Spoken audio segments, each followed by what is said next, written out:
Apa? Singkat. Panjang. Panjang ya? Panjang deh, Suka panjang atau? Oh my god! Wow!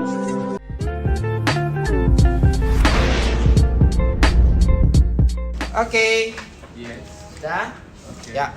Assalamualaikum warahmatullahi wabarakatuh. Waalaikumsalam warahmatullahi wabarakatuh. Dan selamat sore. Sore.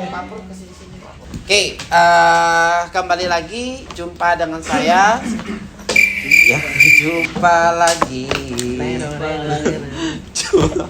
Oke, nah hari ini kita akan mengupas sedikit terkait yang namanya product knowledge, karena product knowledge ini adalah hal yang paling utama dan harus kita ketahui pada saat kita menawarkan peluang bisnis tersebut kepada si calon klien atau si calon nasabah netizen.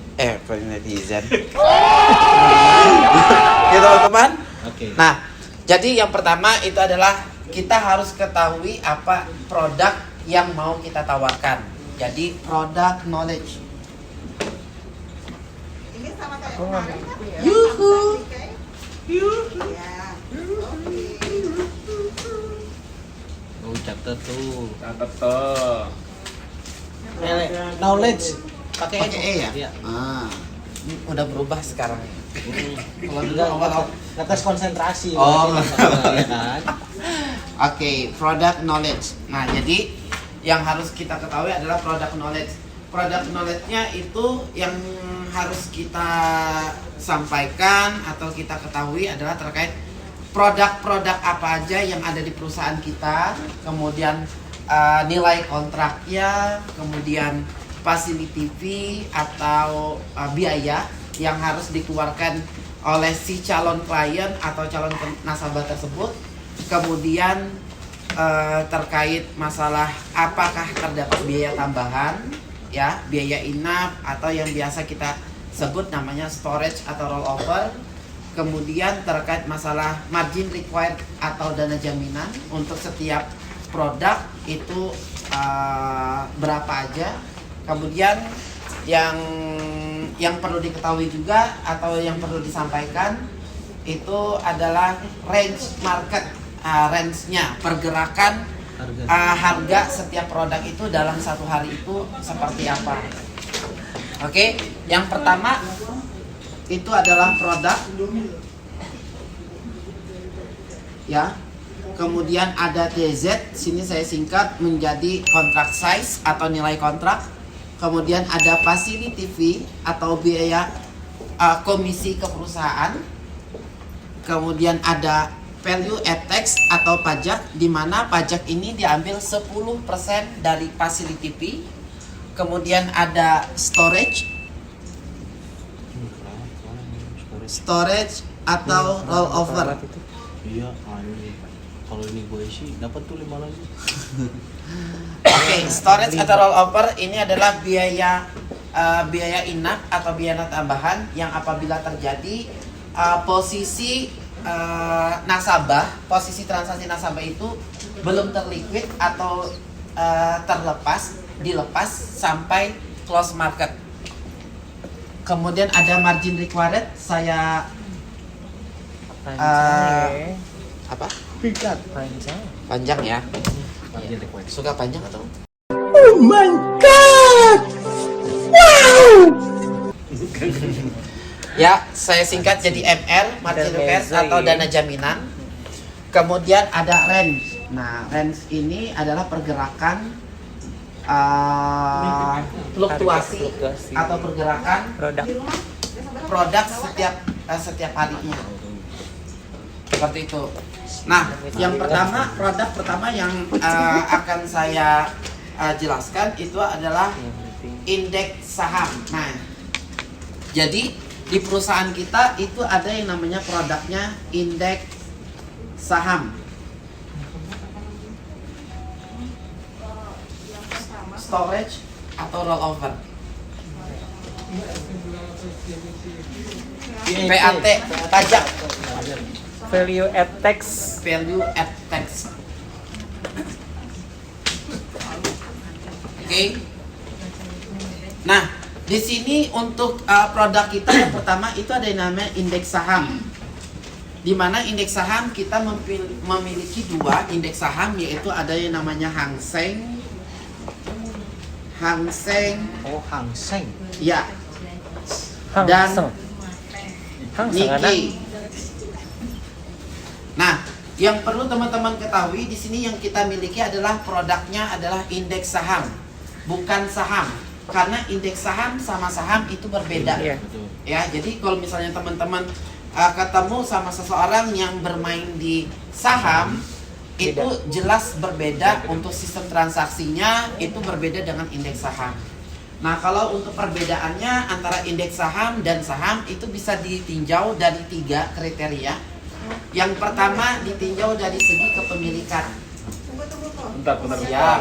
kok. Belum nih, belum. Perbedaan. Siap. Perbedaan antara indeks saham dan saham. Nah, ini dia. Nah, ini dia. Kayak rubrik pos kota ini. Ih, lama banget. Kelihatan banget umurnya. Mino. Status kepemilikan. Iya, ditinjau dari status kepemilikan. Ya, perbedaan antara indeks saham dan saham. Kalau saham dimiliki oleh perorangan atau individu. Saham individu. Iya, kalau saham kepemilikannya dimiliki oleh perorangan atau individu.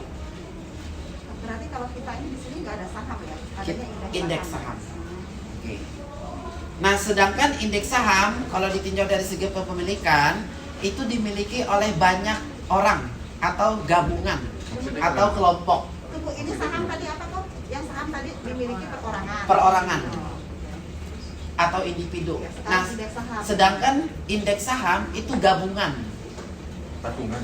Iya, kumpulan dari beberapa pemilik perusahaan. IHSG. Nah, kalau di Indonesia nama indeks sahamnya adalah IHSG, Indeks Harga Saham Gabungan.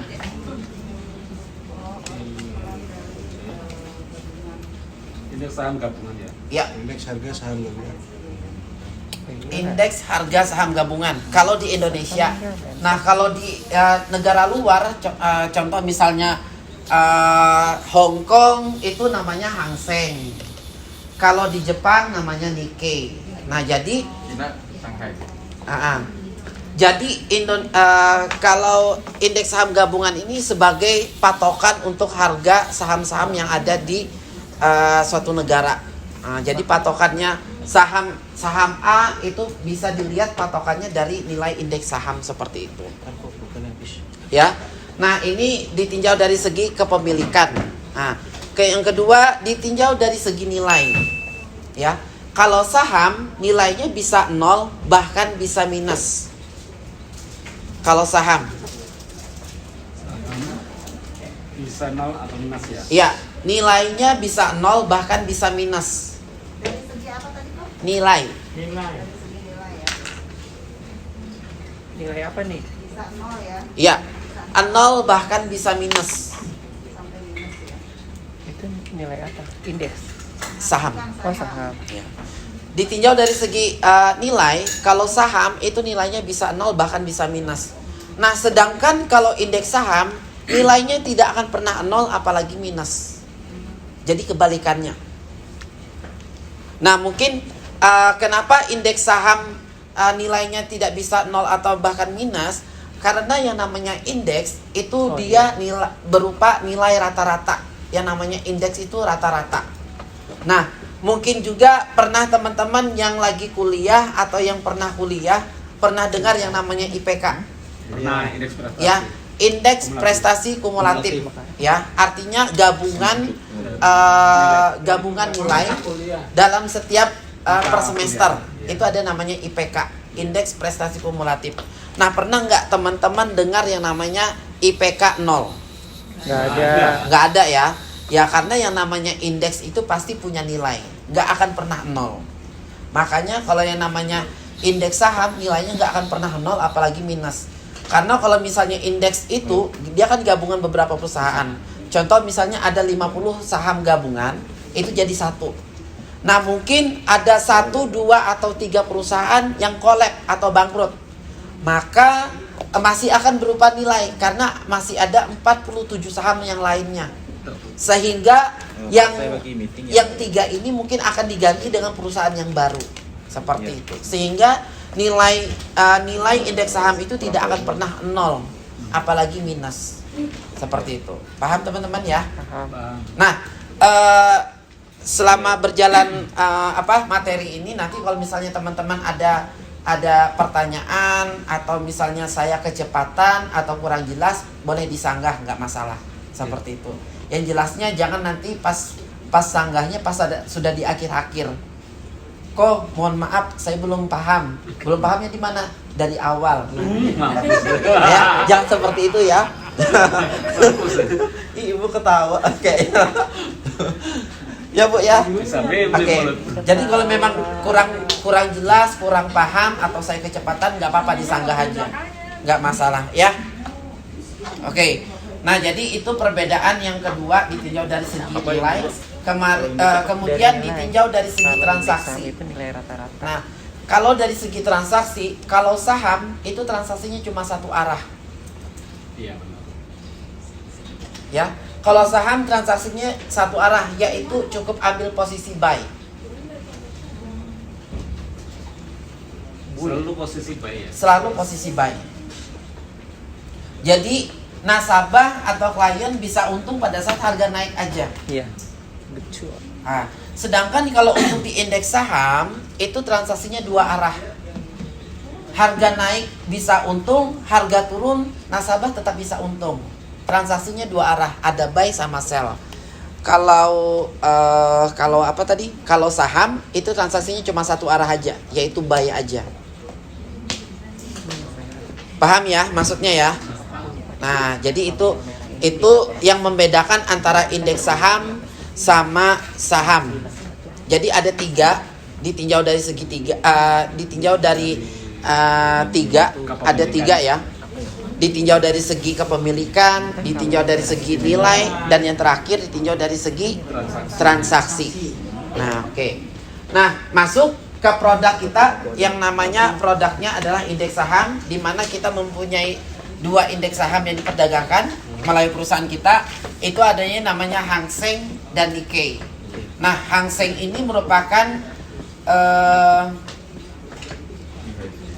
berapa ya? 50 saham gabungan yang ada di Hong Kong.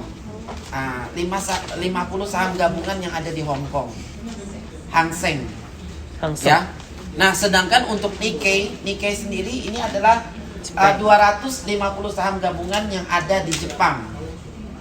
Nah, jadi perbedaannya kalau Hang Seng itu Hong Kong, kalau Nikkei ini Jepang. Ya. Berapa? 200 ya? Iya, 250, sekitar 250. Itu ya, perusahaan-perusahaan ini perusahaan blue chip ya. Blue chip itu maksudnya apa? Blue chip itu maksudnya perusahaan-perusahaan yang besar kayak gitu. Iya, yang saham-sahamnya berpengaruh seperti itu, maksudnya blue chip. Honda. Jepang ya.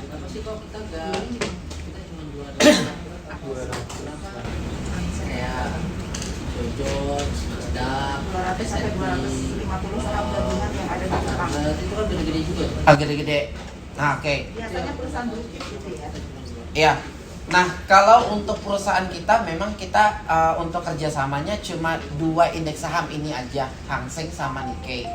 Kenapa Dojon dan Nasdaq dan sebagainya kita memang belum bisa kerjasama, karena ini juga kan nanti masuknya ke pedagangnya juga seperti itu. Emang dari dulu kita nggak ada memperdagangkan produk tersebut. Blue chip itu apa tadi? Perusahaan besar. Perusahaan besar, Oh, perusahaan besar. perusahaan ternama di negara tersebut. Oke.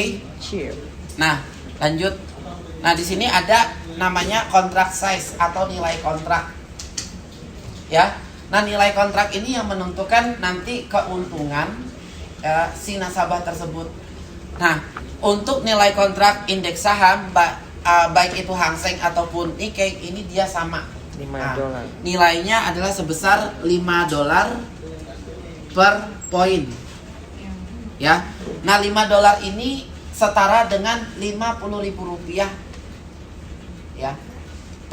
Per poinnya. Jadi setara $5 ini kita ngambil kursnya yang fixed rate ya, di mana $1 adalah Rp10.000.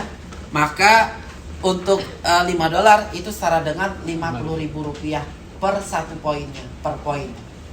Jadi 1 poin harga naik atau 1 poin harga turun, nasabah untuk indeks saham diuntungkan sebesar Rp50.000 per poin.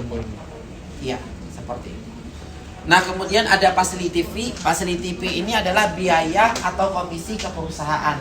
Nah, jadi perusahaan pialang ini kan hanya selaku sebagai perantara atau sebagai fasilitator untuk nasabah bisa bertransaksi di lantai bursa atau di bursa berjangka Jakarta. Nah, jadi istilahnya kalau bahasa istilah kasarnya, perusahaan pialang ini atau perusahaan kita EWF ini sebagai makelarnya. Iya, penghubungnya. Jadi sudah ditetapkan untuk biayanya sudah ditetapkan. Untuk ketiga produk itu biayanya sebenarnya sama. Untuk untuk biayanya adalah sebesar $30 per lot. Apa semua perusahaan itu yang legalitasnya jelas memang harus di BBJ ya? Di BBJ, iya pasti Bu. Kalau yang robot-robot itu di BBJ Bu? Robot-robot itu mereka sebenarnya itu robot itu kan sejenis aplikasi ya. Nah, sejenis aplikasi, kemudian dan perusahaan-perusahaan yang menggunakan itu juga perusahaan-perusahaan yang legal juga. Tapi dia di bawah OJK. Tapi dia di Karena bawah Enggak, di bawah BBJ juga ada. Jadi ada beberapa perusahaan yang memang dia menggunakan sistem seperti itu, sistem robot seperti itu. Itu Cuma berbeda. bilangnya OJK apa? Iya, makanya. Dia Karena cuma mereka bilang Dan kalau robot itu kan sistemnya mereka sewa, beli. Ada yang beli, ada yang sewa. Jenis robot itu beda harga, beda profit. iya, karena kan sistem aplikasi. Oke ya. Harusnya tidak ditentukan oleh pasar. Nah, jadi untuk biayanya sudah menjadi ketetapan $30 atau setara dengan Rp300.000 per satu lot. Nah, lot di sini merupakan satuan dagang kita, leverage of transaction, atau biasanya ya kalau misalnya kita beli buah mungkin 1 biji, 2 biji, satuan dagangnya biji. Kalau misalnya emas gram, emas batangan, emas fisik itu 1 gram, 2 gram, 3 gram. Nah, satuan dagangnya adalah gram. Kalau kita di sini adalah lot. Leverage of transaction. Leverage of transaction, kepanjangannya seperti itu. Tapi lotnya sama halnya unit lah seperti itu. Tulisannya gimana tuh? Leverage leverage. of transaction. Oke, kemudian ada PAT. PAT ini adalah value add tax atau pajak. Nah, pajaknya diambil 10% dari facility fee. Nah, 10% dari $30 itu ada sebesar $3. $3 per lot. Nah, jadi yang biaya yang pasti akan dikenakan kepada si nasabah pada saat melakukan transaksi itu adalah sebesar $33. Ini tidak kurang tidak lebih. Nah, biayanya adalah sebesar $33 atau setara dengan Rp330.000 untuk per satu unit atau per satu lotnya. Seperti itu. Nah, kemudian untuk storage atau rollover. Nah, ini biasanya kita namakan biaya inap atau biaya tambahan. Nah, ini apabila terjadi ya. Jadi apabila terjadi contohnya misalnya nasabah transaksi sampai tutup pasar atau sampai close market, posisi yang ditransaksi tersebut belum terliquid atau belum laku atau belum terlepas atau belum dilepas. Nah, maka untuk setiap satu lotnya akan dikenakan biaya tambahan. Nah, untuk indeks saham baik itu Hang Seng sama Nikkei ini berbeda nilainya, biayanya. Kalau untuk Hang Seng itu sebesar $3. sebesar $3 per lot Per malam. per night atau per malam. Sedangkan untuk Nikkei itu sebesar $2 per lot atau per malam. Jadi untuk biaya inapnya untuk indeks saham antara Hang Seng dan Nikkei ini berbeda. Seperti itu. Ya. Kemudian lanjut ada yang namanya margin required. Margin required atau dana jaminan. Ini untuk ketiga produk semuanya sama, di mana ada 3 kriteria. Ada yang satu lot dikenakan dana jaminnya sebesar $1.000. Ada yang satu lot dikenakan $2.000. Ada yang namanya satu pair atau berpasangan dikenakan $300.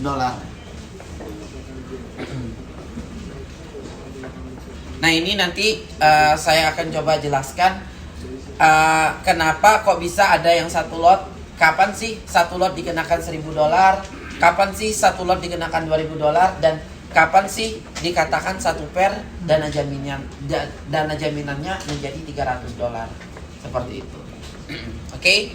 Nah kemudian untuk range pergerakan dalam satu hari untuk indeks saham baik itu Hang Seng atau Nikkei itu perharinya adalah sebesar 20 poin hingga 20.000 poin per hari.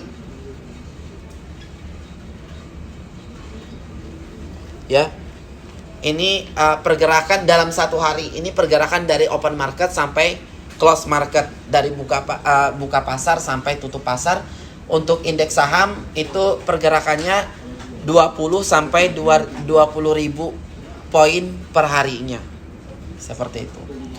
Nah, buat indeks saham sendiri mungkin ada teman-teman yang kurang paham, kurang jelas, atau saya kecepatan. Ada yang menanyakan? Belum ya, masih aman ya. Amin. Oke. Produk yang kedua. Produk kita, perusahaan kita yang kedua itu adalah yang namanya gold atau emas. Ya. Emas, dimana untuk emas ini merupakan produk unggulan dari perusahaan kita. Kenapa dikatakan produk unggulan?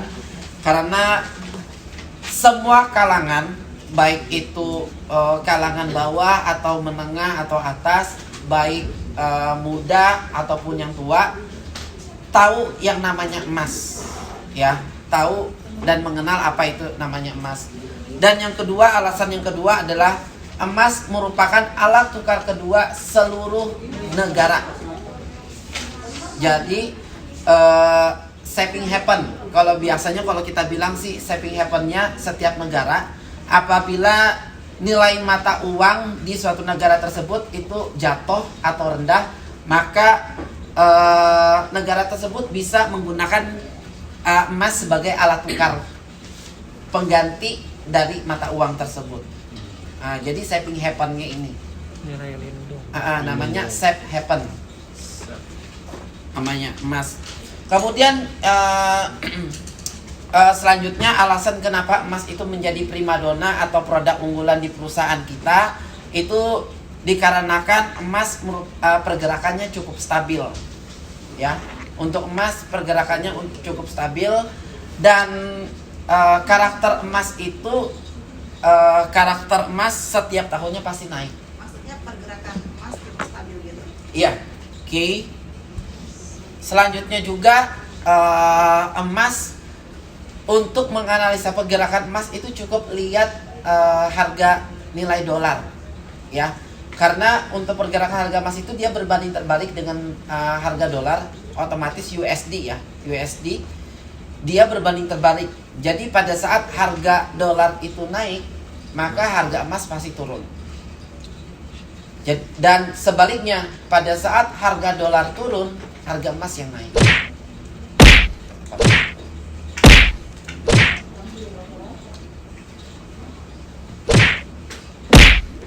Oke. Nah, selanjutnya saya lanjutkan. Untuk nilai kontrak atau kontrak size untuk emas sendiri itu sebesar $100 per poin. Nah, sekali lagi $100 ini setara dengan 1 juta rupiah per satu poinnya. Nah, berbeda dengan yang namanya indeks tadi. Kalau indeks saham satu poinnya hanya Rp50.000. Nah, sedangkan untuk emas sendiri itu satu poin kenaikan atau penurunannya itu dihargain sebesar 1 juta rupiah. Nah, seperti itu. Dan itu merupakan salah satu juga kenapa emas itu menjadi unggulan karena lebih besar. Oke, untuk biayanya, untuk facility fee dan PAT yang seperti saya bilang tadi bahwasanya untuk biaya ketiga produk itu sama. Baik itu indeks saham, baik itu emas, baik itu forex, nanti yang akan kita bahas itu semuanya sama sebesar $33 per lot. Kemudian untuk storage atau rollover atau biaya inap atau biaya tambahan untuk emas sendiri sebesar $5 per lot per night. per malam.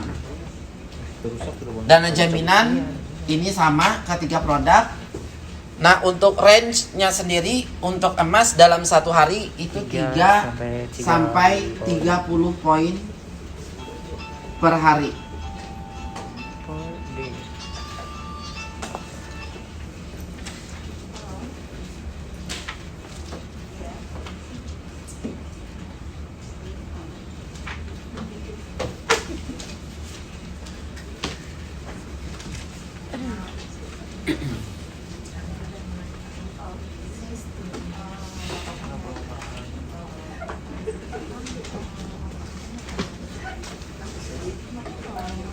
Oke, untuk emas sendiri ada yang mau tanyakan?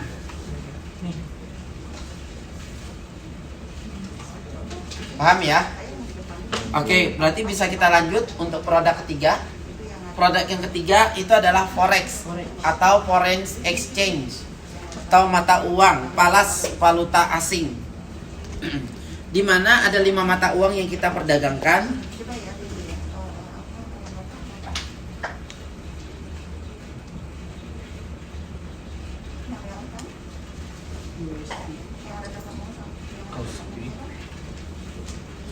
Australian dollar.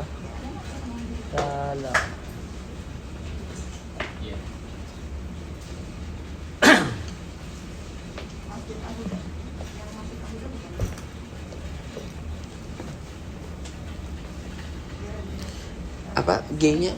Grit ya. Grit ya. Dia grit ya. Britain. Britian. Britian.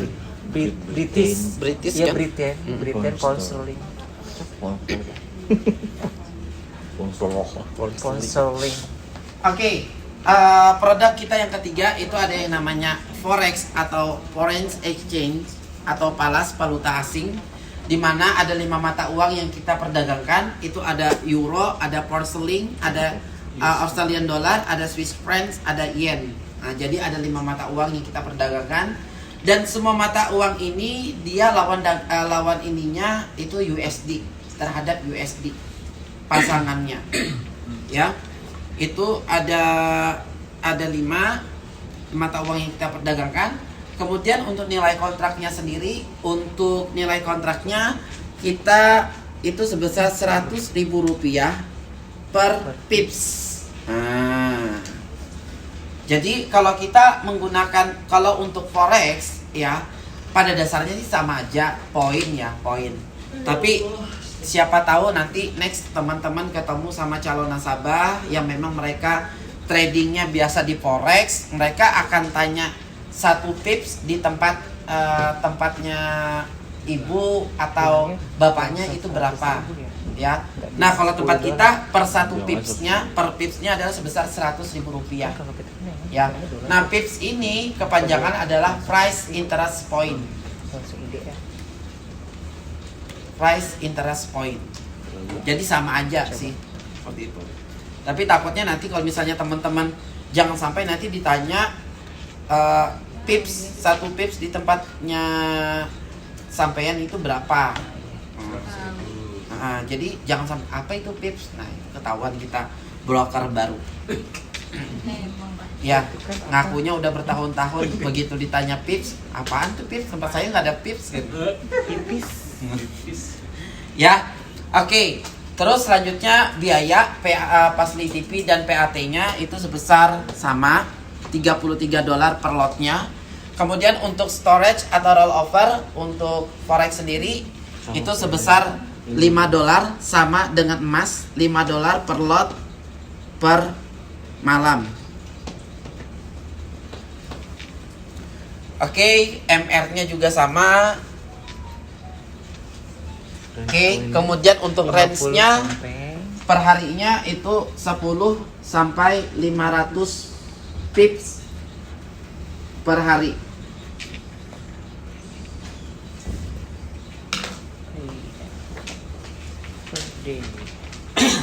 Nah ini. Nah, walaupun di perusahaan kita produk unggulannya atau yang selalu kita tawarkan itu adalah terkait masalah emas, ya emas. Tapi setidaknya teman-teman tahu untuk produk yang lain bahwasanya di perusahaan kita bukan hanya emas aja, tapi ada produk lain yaitu ada indeks saham sama forex. Jadi ketika misalnya teman-teman ketemu sama calon nasabah yang mereka memang tidak berminat untuk di emas, ya jangan dipaksa. Nah, setidaknya teman-teman sudah ada gambaran atau bayangan terkait masalah produk yang lain. Ada forex, atau ada indeks saham, untuk pergerakannya seperti apa, untuk analisanya seperti apa, itu nanti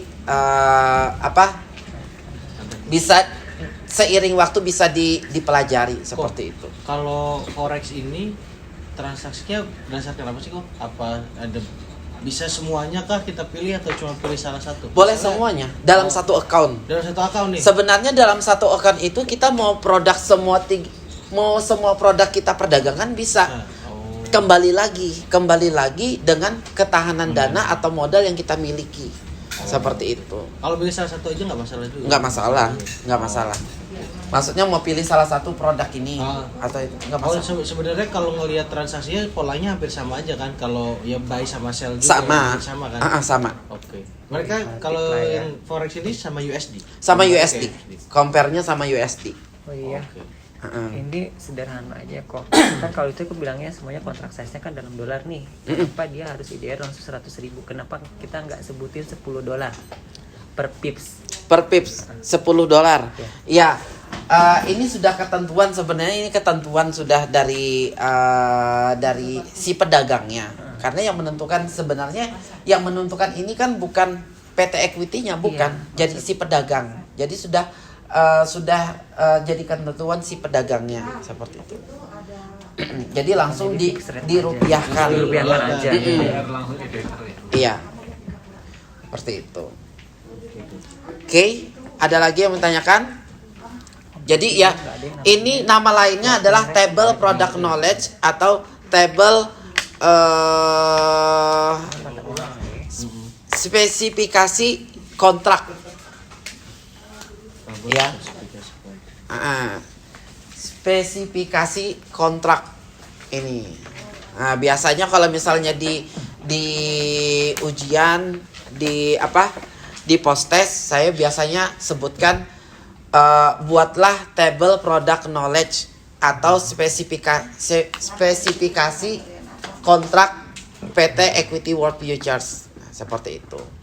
Nah, mungkin kalau misalnya teman-teman punya brosur ya. Nah, brosurnya permisi Bang, boleh pinjam. Silakan kok. Nah, kalau brosur spesifikasi kontraknya semuanya ada di sini. Seperti itu, di sini. Cuma kalau untuk facility fee dan PAT di sini terbaginya menjadi 2. Karena untuk biaya pada saat nasabah transaksi itu diambilnya nggak langsung full. Setengah-setengah dulu. Setengah pada saat pengambilan posisi, setengahnya lagi nanti pada saat sudah liquid posisi. Jadi nggak langsung pada saat nasabah langsung transaksi, nggak langsung ngambil full biayanya. Jadi setengah dulu. Makanya kalau di sininya per site. Seperti itu. Jadi 15 kalau di sini. Ya. Totalnya kalau ditotalkan ya sama aja $33 seperti itu. Kalau ngelihat pergerakan harganya, berarti kalau untuk indeks saham sama forex nggak cocok untuk perdagangan jangka panjang ya kok? Untuk apa? Untuk long term. Kalau emas kan karena range-nya pendek, dia bisa tuh untuk dibuat kita tahan nih, kita hold posisinya. Kalau kayak indeks sama forex, karena range pointnya gede banget, untuk jangka panjang nggak bisa. Sebenarnya mau itu transaksi jangka panjang atau pendek, semuanya sama, bisa digunakan ke semua produk. Tapi kembali lagi ketahanan dana seperti itu. Iya. Jadi kembali lagi ke ketahanan dana. Apapun itu produknya bisa kok. Bisa menggunakan transaksi jangka panjang, mau jangka pendek itu bisa semuanya. Semua produk sama. Biasanya orang sukanya pakai indeks saham itu apa tuh alasannya kok ya? Alasannya Indeks saham atau forex itu biasanya. beda-beda sih Bu. Ada yang orang kenapa nggak mau ke gold? Mungkin mereka sudah pernah transaksi di gold seperti itu, dan mereka merasa saya nggak hoki atau nggak cocok di gold seperti itu. Jadi mereka mau coba untuk produk yang lainnya. Produk apa sih di tempat kamu selain ada emas atau gold? Ya kita punya indeks saham Pak, gini-gini seperti itu. Kalau untuk indeks saham kan, kalau untuk indeks saham kita bisa menganalisanya berdasarkan perekonomian yang ada di negara tersebut seperti itu. Contoh kalau misalnya untuk Hang Seng ini, paling dikomparakan dengan USD ya sama aja seperti itu. Dikompar-komparkan sama USD atau dilihat dari perekonomian ini kan kalau Hang Seng kan Hong Kong ya. Ya lihat perekonomian atau perkembangan di negara Hong Kong itu seperti apa. Nah, otomatis akan mempengaruhi pergerakan harga. Seperti itu. Kalau emas ini kan dia mendunia. Seperti itu. Makanya dia favorit lah ya. Iya, seperti itu. Dan emas ini kan dipengaruhi oleh 3 pasar. Pasar Asia, pasar Eropa, sama pasar Amerika. Kenapa demikian? Berarti itu yang paling kecil aja range-nya 20, berarti sama juga ya sebenarnya ya. 20 dikali 50 itu udah 1 juta ya. Iya, benar. Paling kecil ya. Iya, seperti itu. Ini pulauan. Seperti itu. Kalau kan gitu, emas itu kan kita kan buka jam 6 sampai jam 3.30 nih atau Oke. 4.30. Oke. Within waktu itu sebenarnya harganya gerak kah? Atau pada saat market tutup stop, harganya nggak bergerak? Sebenarnya stop. Sebenarnya harga itu pada saat itu stop. Harganya stop. Oh. Terus kenapa kok Hang Seng itu ada itu ya? Ada jam-jam itu tujuannya? Kalau Hang Seng itu dia Tiga pasar, ada 3 sesi. 3 sesi. Dia ada 3 sesi dan itu ya kita mengikuti pasar di sana. Ketika Seperti itu. pasar tutup terus kebuka kan tutup, itu nggak ada posting kali ya, mereka posting kali ya. Ada tetap Ya, pasar posting tetap ada yang harga. buka kan? Pasar Tetap ada yang buka kan? Ada yang buka kan? Kalau untuk di pasar yang Untuk di lainnya, pasarnya. Iya. pergerakan pasti Pergerakan pasti tetap jalan. Pergerakan harga tetap jalan ya? Tetap jalan. Cuma Makanya pada market kita tutup. iya, untuk market di tempat kita tutup. Makanya pada saat open market harga itu pasti berubah dari harga close market yang ada. Seperti itu. Aku pernah lihat sih kok harga open itu aku perhatikan di investing.com. Nah itu nggak jauh-jauh dari harga situ. Iya. Dan kalau kayak misalnya di tempat lain, kalau misalnya hari Sabtu itu masih ada yang buka, masih ada yang gerak. Tapi kan beda hari kali ya. Jadi mereka yang mainin ya. Beda. Seperti itu. Mereka jualan terus, rajin. Rajin. Itu dia ngejalon. Ya. Oke. Untuk produk knowledge sendiri ada yang mau ditanyakan? Nah, netizen, sekian dulu video kali ini. Untuk para netizen yang kurang jelas dan ingin bertanya terkait trading, silahkan ketik di kolom komentar di bawah ini. Kalau video ini bermanfaat, jangan lupa untuk like, share, and subscribe-nya ya netizen. See you on the next video netizen. Bye-bye.